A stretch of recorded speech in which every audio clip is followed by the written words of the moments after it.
اللي هي تضافرت مع حياة كريمة. يمكن موضوع القوافل اللي حضرتك بتقول عليه، ان بتبقى في قوافل بتنزل لاهالينا في القرى وفي الاماكن البعيدة، بحيث ان هي بتقدم لهم كل ما يعني ينقصهم من خدمات، وخاصة في السلع الغذائية. طيب احنا هنا واحنا بنتكلم ان في شهر رمضان ومردود ده على المواطن المصري، يعني هو شعر بايه لما شاف ان الدولة فعلا واقفة معاه، ان الدولة بتحاول ان هي تكون موجودة جنبه في اقصى وفي اقصى نقول الاطراف، في جميع الاطراف، في على الحدود، بنتكلم ان هي الدولة موجودة مع المواطن في كل مكان. مردوده ايه ده على المواطن المصري؟ اولا احنا في حياه كريمه المواطن بيحس انه ايه لما نيجي نقول التسلسل الطبقي للمجتمع، الطبقه العليا، الطبقه المتوسطه، الطبقه الدنيا.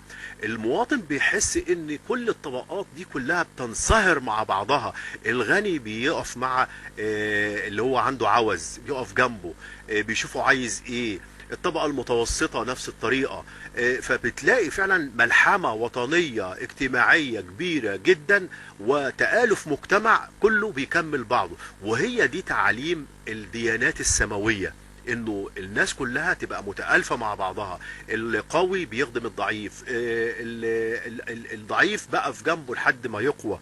اللي هو محتاج حاجة بقى في جنبه وساعده ووفر له كل سبل الحياة، حتى ان هو يبقى له مصدر دخل وعمل، ويقدر ان هو يعيش الحياة زيه زي كل الطبقات اللي موجودة في المجتمع. فاذا بنلاقي ان المردود عند المواطن احساسه انه لا، انا مش لوحدي، ده الناس ال100 مليون كلهم واقفين معايا. لو انا محتاج حاجه بقول لا، انا مش محتاج على قد اسرتي وقد عيلتي ان هم اللي هيساعدوني، لا، انا بقول في 100 مليون مصري موجود ورايا هيقفوا معايا. وبالفعل هو ده اللي بيحصل فيها. بيزيد الانتماء، بيزيد حبي للبلد، بيزيد حبي للمكان اللي انا موجود فيه. صحيح. يعني احنا بنقول كل الشكر لفخامة رئيس الجمهورية على المبادرات اللي ساهمت في تحسين جودة حياة المصريين وفي الارتقاء بمستوى الخدمات المقدمة لهم. طبعا انا بشكر الاستاذ محمود قطب، مدير عام ثقافة اسكندرية.